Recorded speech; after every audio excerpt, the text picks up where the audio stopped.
کۆمپانیای دیلۆیت تایبەت بە وردبینی نەوت و غاز دووەمین راپۆرتی خۆی لەسەر بڕی هەناردە و داهاتی نەوت بۆ 6 مانگی کۆتایی ساڵی 2017 بڵاو کردەوە. باپی راپۆرتەکەی کۆمپانیای دیلۆیت حکومەتی هەرێم لە 1 تەمووزی 2017 تاوەکو کۆتایی مانگی 12 هەمان ساڵ 90,997,914 بەرمیل نەوتی فرۆشتووە. باپی راپۆرتەکەی دیلۆیت کۆی داهاتی نەوتی فرۆشراوی هەرێم لەو 6 مانگە 3,853,777,857 دۆلار بووە. لەو بڕەش 1,815,410,000 دۆلاری بۆ حکومەتی هەرێم ماوەتەوە. ئەویتری بۆ دانەوەی قەرزی تورکیا و کۆمپانیا نەوتیەکان و پرۆسەکانی ناوبژیوانی چەند بوارێکی دیکە خەرج کراوە.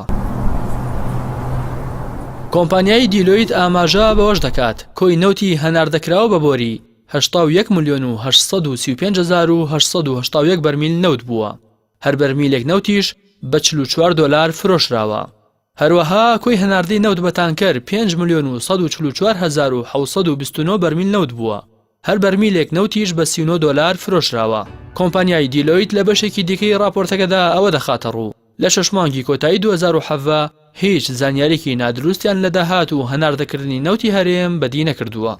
وردبینی کۆمپانیای دیلۆیت بۆ پرسی نەوت تەنیا بۆ ئەو زانیاریانەیە کە لەلایەن ئەنجومەنی هەرێم بۆ کاروباری نەوت و غاز پیان دەدرێت. ئەمەش لە کاتێکدایە خەڵکی کوردستان و بەشێکی زۆر لە ئەندامانی پەرلەمانی کوردستان دۆسیەی نەوت بە یەکێک لە دۆسیە تاریکەکان ناو دەبن.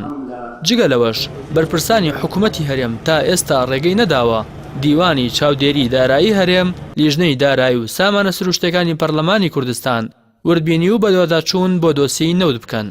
چەندین جاریش پەرلەمانتاران داوایان کردووە نێچیروان بارزانی و قوبات تاڵەبانی و ئاشتی هەورامی لەسەر دۆسی نەوت بێنە پەرلەمان، بەڵام وەڵامی بانگێشتەکەیان نەدراوەتەوە.